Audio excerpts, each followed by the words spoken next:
केंद्रीय मंत्री चिराग पासवान के जीजा के बयान पर बिहार एनडीए में बगावत शुरू हुई। सीट शेयरिंग पर दिए गए बयान के बाद एनडीए में भी बवाल तेज हुआ और आखिरकार चिराग पासवान के जीजा ने ऐसी कौन सी मांग कर दी जो एनडीए सहित एनडीए के जितने घटक दल हैं सभी नाराज होते दिख रहे हैं। नमस्कार, मैं हूं संजीव और आप देख रहे हैं आप तक न्यूज। अगर आप हमारे चैनल पर नए हैं तो चैनल को जरूर सब्सक्राइब कर लें। बता दें, चिराग पासवान के जीजा अरुण भारती ने वर्ष 2020 के विधानसभा की चर्चा करते हुए लिखा है कि पार्टी 137 विधानसभा सीटों पर चुनाव अकेले लड़कर करीब 6% वोट लेकर आई थी। पार्टी अगर 243 सीटों पर चुनाव लड़ती है तो यह प्रतिशत 10 हो सकता है। अरुण भारती के इसी बयान के बाद बिहार में राजनीतिक तापमान बढ़ गया है। बिहार में विधानसभा चुनाव की उल्टी गिनती शुरू हो गई है। चुनाव में जीत अपने नाम करने के लिए एनडीए और महागठबंधन ने पूरी ताकत झोंक दी है।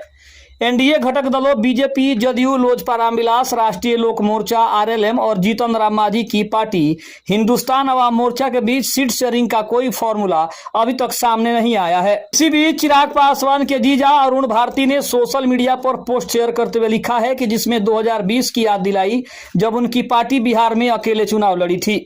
इसके बाद बिहार में सियासी गलियारे में चर्चा तेज हो गई है। इससे पहले शनिवार को जीतन राम मांझी ने चिराग पासवान पर तंज कसते हुए कहा था कि उनका चाल और चरित्र सभी को पता है। इससे साफ है कि एनडीए में अभी भी सब कुछ सही ढंग से नहीं गुजर रहा है। अरुण भारती ने अपने पोस्ट में लिखा है कि वर्ष 2020 में लोजपा रामविलास ने 137 सीटों पर लड़कर 6% वोट हासिल किया। अगर पार्टी सभी 243 सीटों पर चुनाव लड़ती है तो वोट का प्रतिशत 10 से अधिक हो सकता है। 2020 में गठबंधन धर्म के कारण हम अपने कार्यकर्ताओं की इस भावना और उम्मीदों को पूरा नहीं कर सके, तब हमने अकेले चुनाव लड़ने का साहसिक निर्णय लिया। यह केवल चुनावी राजनीति नहीं थी बल्कि अपने कार्यकर्ताओं की भावनाओं का सम्मान था।